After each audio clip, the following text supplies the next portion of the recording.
Киднапер ги демна децата кај музичкото училиште во Скопје. Не, киднапер во населбата Драчево. Змиотровници се појавија во населбата Аеродром. Мртви тинејџери предозирани во градскиот парк. Сите овие како наслови нормално ќе го вознемират секој македонски граѓанин. Дел од вас можеби и ќе речат, ете, ова е вистина, иако го нема во медиумите, да го споделиме, да алармираме. Меѓутоа, сето ова што сега го набројав, испадна лажни вести. Секој може да наседне на лажни вести, дури и оној кој што велат дека е најдигитално писмен, односно веќе ги познава интернетот и медиумите како функционираат.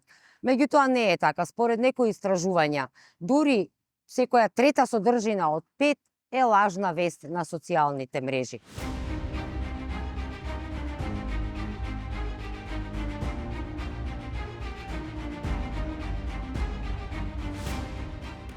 Како да ја препознаете? Доколку знаете кои се мотивите на оние што креираат лажни вести, можеби ќе може да се заштитите.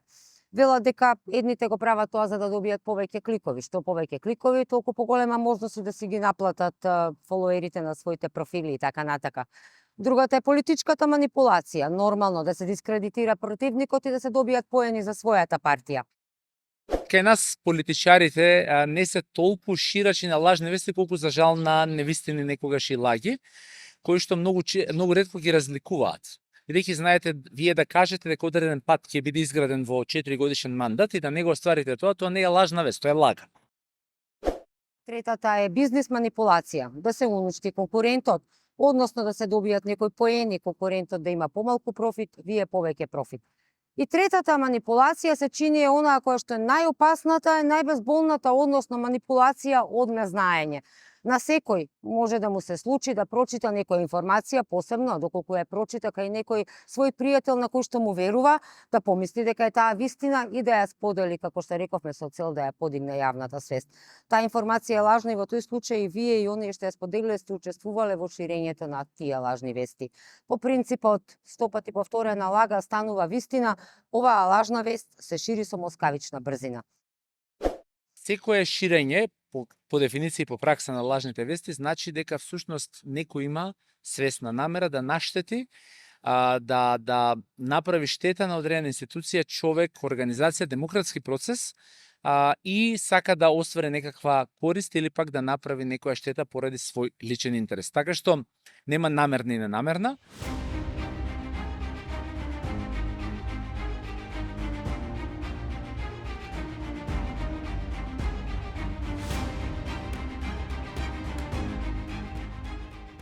Одговорноста е поделена, одговорноста е на сите страни, меѓутоа секако дека институциите, легислативците, спроведувачите на законите и социјалните мрежи имаат огромна одговорност, но секој од нас мора да си го земе својот товар заради себе. Како да се бориме против ова? Може ли обичниот граѓанин да се бори? Велат дека треба да тргнете од тоа секогаш да велите дека секоја вест може да е лажна, да ги проверувате. Меѓутоа, доколку тоа го правите, треба буквално да полудите. За да ви покажеме дека лажните вести не се таму некаде, туку се и кај на себе, неколку примери од работи кои што ги заинтересира и македонската јавност, македонските граѓани во, да речеме, изминатава година. Земјотресот во Турција го следеа сите, буквално. На социјалните мрежи, посебно на TikTok, еден куп на видеа се појавуваа за тоа заробени луѓе под ручевините и така натака.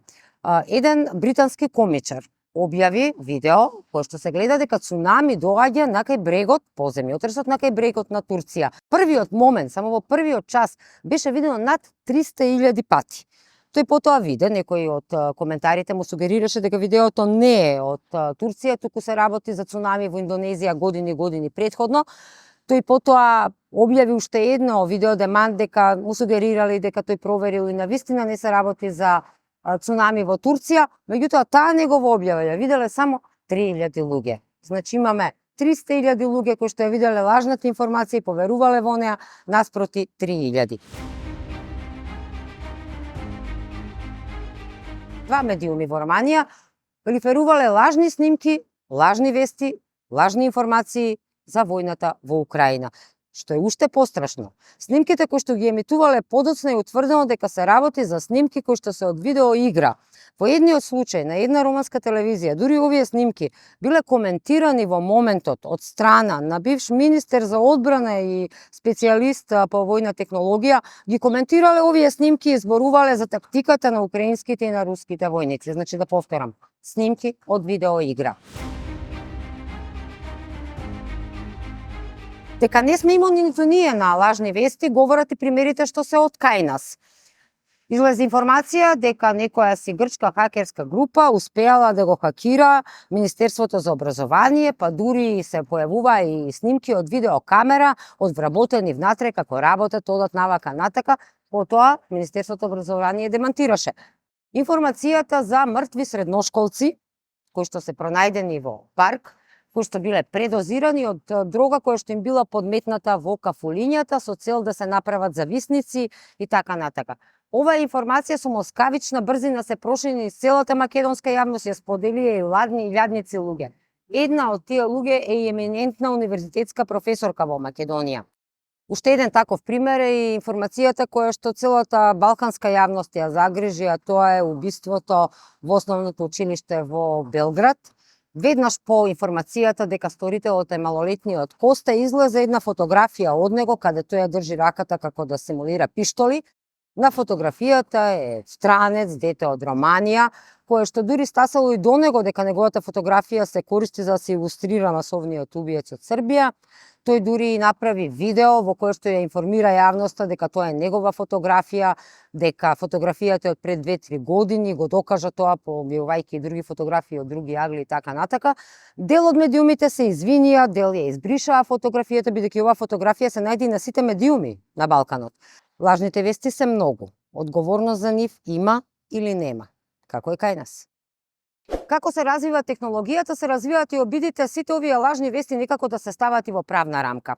Некои од земјите во регионот, а богами и во светот, веќе носат некој вид на закони да може правно да се одговара за ширење на лажни вести.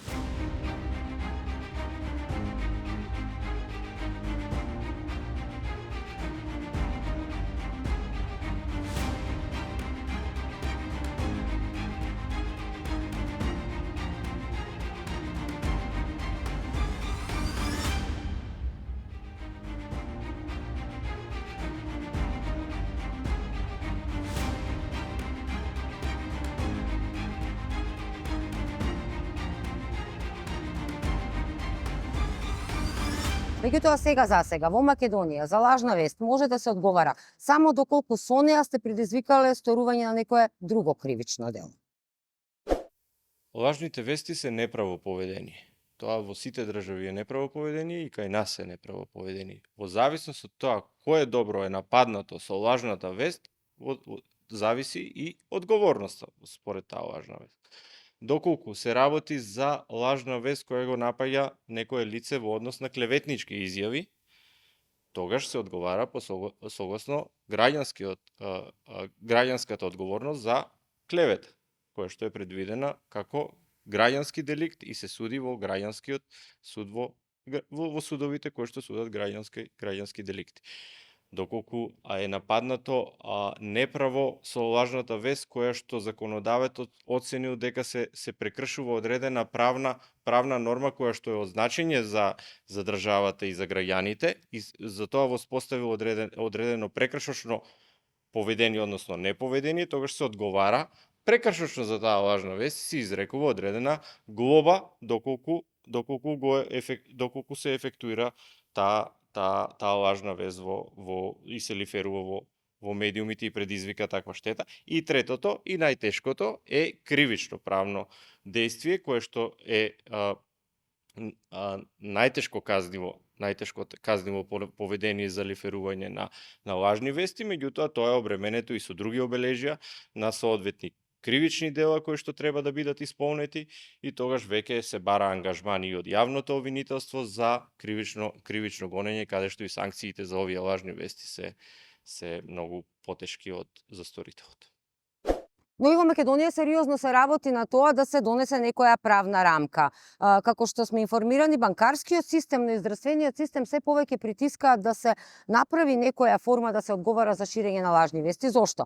Банкарскиот систем, доколку некој прошири вест, вадете си ги парите од банка затоа што од утре веќе нема да можете, ќе ви пропаднат, и ако таа вест се расшири и луѓето поверуваат во неа, тогаш сите ако ги извадат парите ќе ни крахира банкарскиот систем. Тоа е едната можност од последиците од ширењето на лажни вести. Или во здравствениот систем, доколку некој поверува на некоја информација и со тоа го загризи своето или јавното здравје, последиците може да бидат многу големи. Наша баба, наш чичко, ќе потпадне под влијанието, ќе испие погрешно апче, ќе пропушти некој апче. И штетата кој ќе ја плати? Нема да ја плати креаторот на лажната вест. Ние. Така што борбата за да се заштитиме, вклучително и правна, е важна, меѓутоа секогаш имаме доволно закони со кои што може да се постапува додека да го донесеме новото законодавство. Да сублимирам. Ново законодавство апсолутно пурнак на европското и американското, следејќи ги сите добри пракси, но под број 2, до тогаш имаме одлична законска регулатива, треба да се почитува и брзо да се реагира за да не дојде до Во најава и во Македонија да имаме некој вид на нова рамка која што ќе ги вметне и лажните вести. Значи, ќе можете да бидете повикани на одговорност. Проблем е затоа што сите овие лажни вести, поготово оние кои што го прават тоа за кликови, ги споделуваат лажните вести за настани кои што предизвикуваат внимание, настани кои што се актуелни, настани кои што ќе го загрижат секој еден човек. Дали се работи во врска со деца, дали се работи за елементарни непогоди и така натака. Значи тоа се настани за кои што секој од нас ќе си рече леле што се случило, ова е навистина страшно, и дури да не го видите во медиум, ќе помислите дека ете медиумите нешто кријат, институциите нешто кријат, затоа што денеска интернетот е многу побрз дури и од официјалните медиуми во известување за овие настани. Сите имаме телефон во раката, сите можеме да снимиме некоја ситуација и тоа веднаш лајв да го објавиме. Меѓутоа не секој лајв е вистински, посебно како што рековме, еве лајвовите и стримовите кои што велеа дека емитуваат во живо од војната во Украина или пак во земјотресот во Турција и така натака. Во последно време дури и медиумите, оние на кои што им верувате, може да се случи да наседнат на лажна вест. Доколку таа вест е споделена од некоја личност која што има некој кредибилитет во јавниот живот. Медиумите што прават? Ќе ја пренесат веста, меѓутоа за да се заштитат себе си, ќе приметите дека во текстот каде што ја пренесуваат информацијата, секогаш потенцираат, се вели на социјалните мрежи. Објави тој на социјалната мрежа. Така медиумите се штитат себе си дека ете ја пренесуваат информацијата од Facebook, од Twitter, од TikTok, од некој од оние кои што ја објавиле, а не се тие кои што ја шират дезинформацијата. Меѓутоа се едно е лошо, затоа што вие ќе ја видите ова информација на медиумот каде што верувате или читате постојано вести и потоа ќе помислите нели дека е вистина. Значи внимавајте на тоа. Како медиумот го има наведено изворот, од каде му е таа информација, дали се работи за официјална институција, дали е потврдено од страна на МВР и така натака.